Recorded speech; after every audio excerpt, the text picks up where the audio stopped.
Hey guys, it is so good to finally be back. I've been gone for probably at least 3 months, if not more.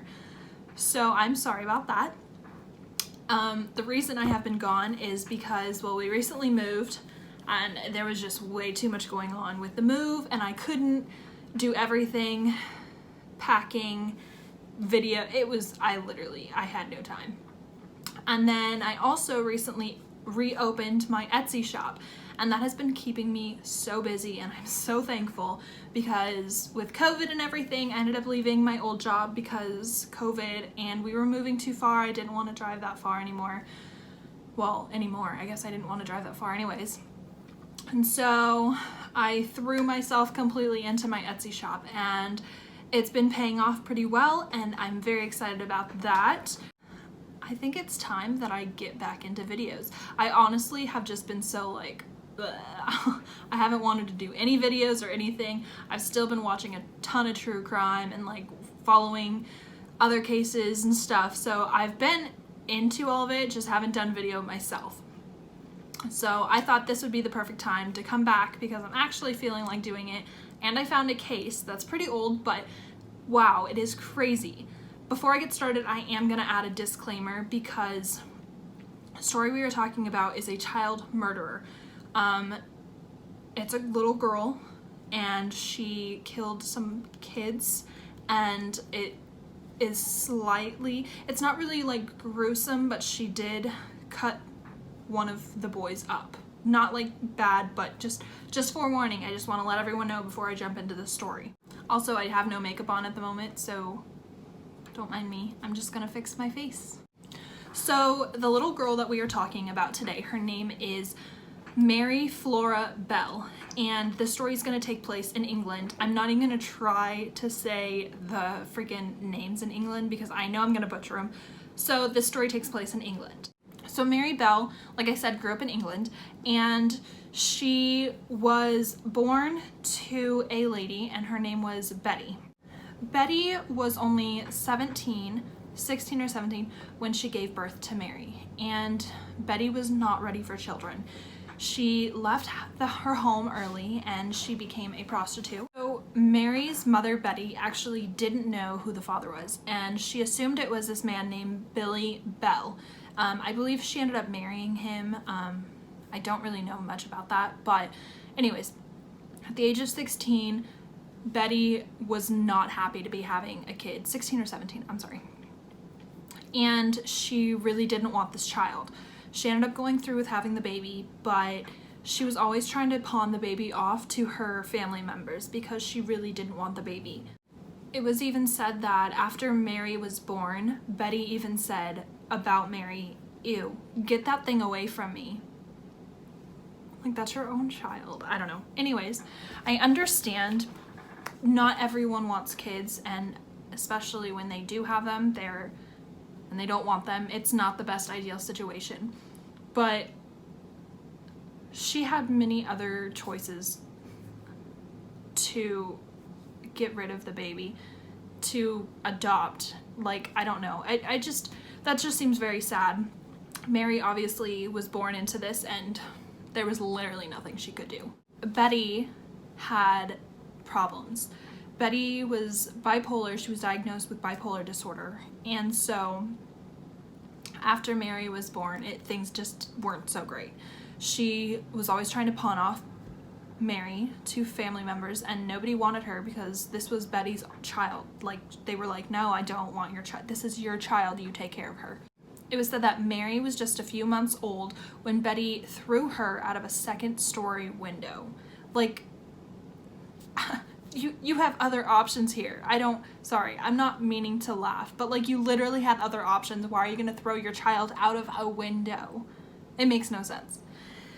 And then at the age of 2 years old, Mary actually became very distant and detached from her mother, which totally understandable. I mean, look at how she was raised, and she didn't even want her, so I'm sure she didn't hide it from Mary. And it's just very sad. When Mary was 5 years old, it was said that she actually saw one of her friends get hit and killed by a bus right in front of her. Like, that really will mess her up. That's just so sad. And just listen, hear me out. I'm not trying to reconcile with her, like, she did kill kids, but she just didn't have the best childhood growing up, and that's very sad. So I'm sure this definitely caused things later on in her life. Like, it makes sense, but I'm not saying her killing people makes sense. That doesn't make sense. Anyways, getting back to the story. Mary ended up becoming friends with a girl that was next door to her, and this girl's name was Norma. Norma was 13. Norma was 13 and Mary was 10, sorry. Mary was 10. And so it was said that Norma was very, like, distant towards people. She was just different. She had some problems of her own, and so she was just very distant, and she didn't really have very many friends, so she was very easily manipulated by Mary. And since Mary was already having problems growing up, Mary knew how to manipulate people and get them to do what she wanted. So Norma and Mary became really good friends, and they would always hang out. So in where they lived in England, it was in poverty. So it wasn't the wealthiest neighborhood. It was actually not doing so good. And it was said that it was so bad that every house around there, it was usually the mother, they were all prostitutes. And so they all had kids, and they would let their kids go out and play till really late at night because they were out doing things while they were working, so that their kids 2 years old and up were out till midnight playing with all the other kids. And there was a ton of abandoned houses nearby, and it just wasn't the ideal situation. Mary and Norma were really good friends, and they would hang out with the younger kids in this area. So like all the little kids, like little boys and girls, like 4 or 5 years old, 3 or whatever. Mary and Norma were always hanging out with them because Mary could not keep friends. Even in school, all of the little girls didn't want to hang out with her because she was mean, and she was always hurting people and trying to strangle them, and all the kids knew this, so none of them wanted to be friends with her, which makes sense. I wouldn't want to be friends with Mary either. So one day, Mary and Norma took this little boy, he was 3 years old. They took him to go get like some candy and sweets at like the local store or whatever. And next thing you know, the little boy was alone, and somebody found him, and he was just very dazed, and he was bleeding. It wasn't said exactly how he was bleeding or whatever, but the ambulance and cops were called. So they came out and they checked the little boy, and nothing ever happened to Norma and Mary. So people knew that they were taking the little boy to go get candy or sweets or whatever, but nothing ever came up of what happened next. Like they didn't get in trouble, basically. The next day, I'm sure Mary had some sort of mental problems of her own since her mother was bipolar. Mary had a very, very short temper. She would just like unleash, okay? Like she would just get mad over nothing.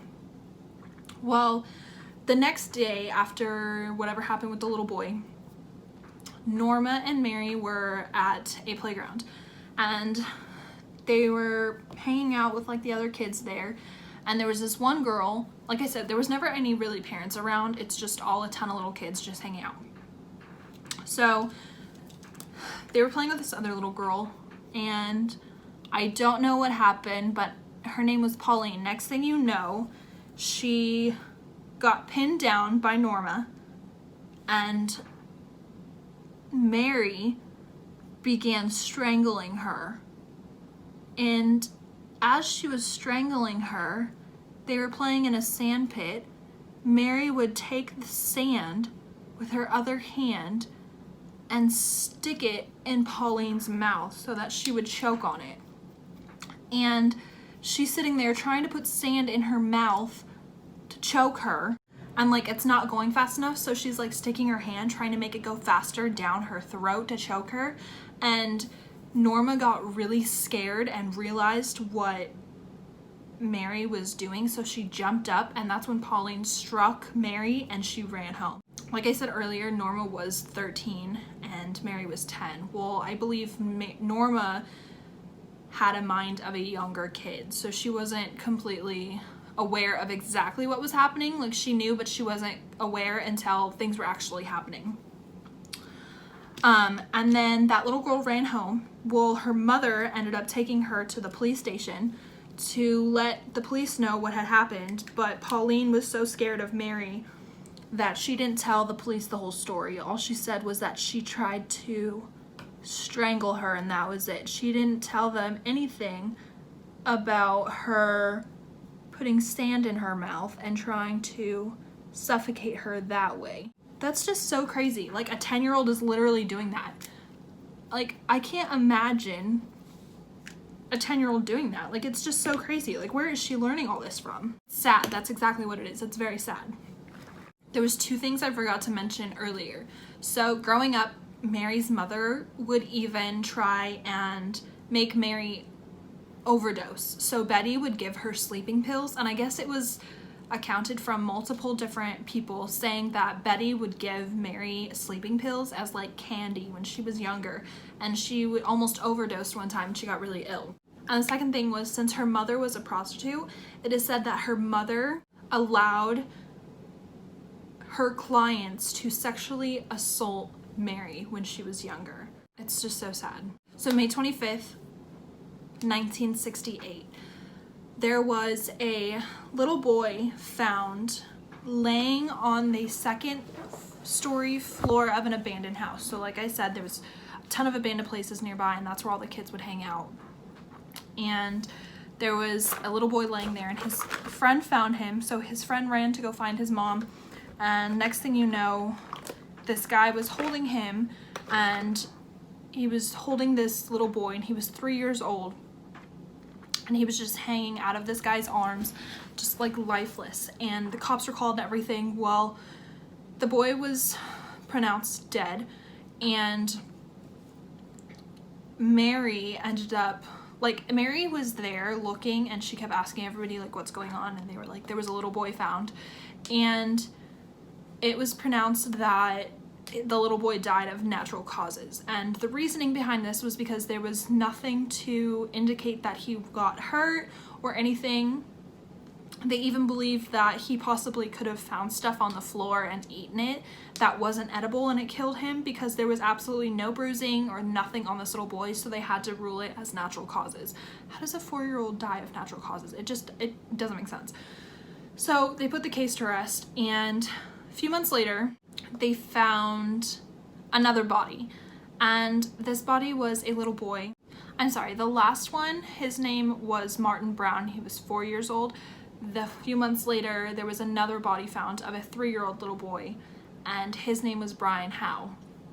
So Brian's body was found in like this industrial area where a lot of the kids play, and when they took him, they like checked his body and everything, and there was a lot of strange wounds left on his body. So there was like little puncture marks on his thighs, and like his genitals were like mutilated. But it was said that these puncture wounds and these like gashes on him, they weren't very deep. They were just very like slightly there, but not a whole lot. And there was scissors left on the scene, and there was chunks of his hair that were cut out. So they assumed that they used the scissors to make all these incisions, but there was also a marking on him with the letter M with a razor. So at this point, everyone started freaking out, and this just seems so weird. Why are these little kids dying? So they knew this other kid he didn't die of natural causes. They knew something was wrong here, because the second little boy was found. And the crazy thing is too, with the puncture wounds, they knew that it was an adult that did this to the kid, to Brian. They knew it was another kid that hurt Brian and killed him. So that's where the cops started searching. They started talking to hundreds of little kids to figure out what was going on and where these kids were when Brian was found. Well, they ended up coming across 2 little girls when they were doing this interview, and I'm sure you can guess exactly who these 2 little girls were. Yeah, you guessed it. Norma Bell and Mary Bell. By the way, they do have the same last name, but they are not related whatsoever. They were just neighbors and friends. The cops started checking in on them more because they were very suspicious, because when they started questioning Norma, like I said, Norma had an age of a younger kid, even though she was 13. She was very giggly and she was very amused by the whole thing. So when they were questioning her, she was just acting really strange and excited. When they started interviewing Mary, Mary also was very strange. She was just very like nonchalant about it. She acted as if she didn't want to talk about it whatsoever, and she was just kind of like whatever about the whole situation. So that's just, I don't know, that just seems so weird. So anyways, when they were questioning Mary, Mary said that she saw this little boy, Brian, and she saw this other kid who was 8 years old playing with him. And she said that this little boy, the 8-year-old, had a pair of scissors on him and they were playing, and that was it. Well, that's exactly when the cops knew she knew more than what she was putting out, because first off, they never announced to the public that they found scissors on the scene. So she definitely knew more than she was saying. And two, this boy that she was saying that was with Brian the day that he was killed, he had an alibi. He was with his parents, or I think he was with his parents, so they already crossed him off the list. He was not a suspect whatsoever. So they knew that Mary had something to do with this. This is when they went back and started questioning Norma again. And Norma began freaking out and getting scared, and that's when she put everything on Mary. So she was saying that Mary did it and everything. So it was kind of like a back and forth thing, because Mary was saying that it was, at this point, Mary was saying it wasn't her, she didn't do it, and Norma was saying it was her, and then Mary changed her story and said it was Norma. So they were putting it onto each other, and it just wasn't working out. Another thing was that boy that had died a few months before, Martin, they never released to the public any speculation that he had eaten anything he wasn't supposed to. So that was just kind of kept under wraps, and they just said he died of natural causes. When Mary actually had written, a few days later after Martin was killed, she wrote a story about how they found a little boy in a second-story house, abandoned house, and a ton of people were surrounding it, and he was taken off and he died. And then she drew a picture of this guy finding Martin, and she drew Martin's little body on the floor and a little thing that said like pills or something. And the cops found this when they went through Mary's things, so they knew she did that as well. So cops saw Mary the day of Martin's funeral outside of his mother's house. And she was standing out there watching their house, laughing and like rubbing her hands together. And they knew they had to get her before she did something else to another kid. Like, that's just so creepy. It was even said that she ended up going up to the front door and asking Martin's mom if Martin was home. Or if she asked if she could see Martin. And his mom was like, he's dead, he's not here. And she was like, I know, I want to see his body in the coffin. What? I don't know what I would do if a child came to my door saying that. Like, that is terrifying. That is so scary. I'm like, it's not funny, but it's just, that's very scary. I'm sorry. So they ended up going to trial, and they ended up letting Norma go because it was literally all Mary. And Mary was making her do things, and Norma didn't want to, but she did because she didn't know better. So during the trial is when all the information came out, and Norma described how she strangled both boys, and pretty much that was it. Brian, the 4-year-old, the one few, anyways, I'm getting confused. I'm confusing myself now. So Brian, the 4-year-old, she said that she was trying to help him fix his sore throat. I guess there was a witness that was there. I guess it was another little boy that he told, wow, words, I can't right now. He saw Mary tell Brian that I can help you with your sore throat, you just need it to be massaged. So she started massaging his neck, and that's when she what's the word? Strangled. Oh my god, I can't with words right now. Wow. That's when she strangled him. And so anyways, trial went on. Norma didn't get in trouble at all. It was all Mary. I'm like so off track right now. I feel like I haven't done YouTube in so long. I'm literally forgetting details of the story, and like I feel like I don't even know. I hate having to go back. I'm gonna go back though. Okay, before the trial, the cops found there was like a call because this school got broken into. So the cops went to go check it out, and it turned out there was nothing there except for letters. And these letters were written, which looked like to be from a child. And these letters were talking about the killings. So they said, "I murder so that I may come back." And then another one of those letters said, "We did murder Martin Brown." So that was also confirmation for Martin not dying of natural causes. So Mary was convicted of manslaughter on December 17th, 1968. She actually had a psychological diagnosis, and many people said that she was schizophrenia? You know what I mean. I can't with words right now. Anyways, that's what they said she was. So she was to be detained at Her Majesty's pleasure, is what they said. So it was kind of an indefinite sentence of prison. So she ended up going to wow, what was that? She ended up going to prison, and she was there for 9 years when she was finally transferred in 1977 to an adult prison. And this adult prison was kind of like, I don't even know how to explain this. It was like a very open prison. Like they trusted their inmates very, very much, where they would literally not lock anything. They were allowed to come and go as pleased. Not like from prison, they weren't allowed to come and go, but like from within the prison, they were able to work and all that. And at one point, Mary and two guys from prison left, like they escaped, and they were gone for 2 days. They ended up finding them, and Mary was released after a total of 12 years in prison.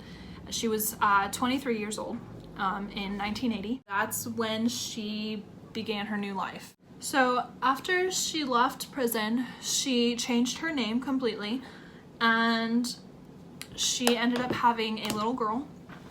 And it was said that they shouldn't trust her with her daughter because how she killed kids when she was obviously young. But nothing ever happened to her daughter. Everything was fine. She didn't want her daughter to know about her past and what had happened. She was able to completely protect her daughter and have her daughter's identity hidden up until she was 18. And when she was 14 years old was when the truth came out. So reporters found them living in a place wherever they were living, and they had to leave this place with sheets over their head. And obviously you're gonna ask questions if that's happening to you, like, why are we leaving with sheets on our head? Like, what's going on?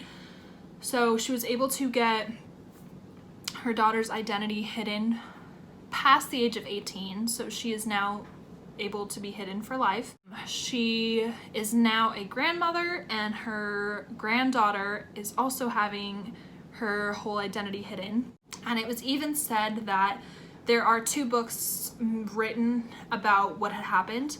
And the crazy thing is that one of these books, the writer asked Mary for details that no one's ever heard before. And if she gave her details, she would give her £50,000, European money. And she basically got this money for helping this person write this book about her when she killed kids when she was younger. She literally got money for killing kids. Like, it doesn't make sense. Well, that was the complete story of Mary, the child murderer in Europe, England.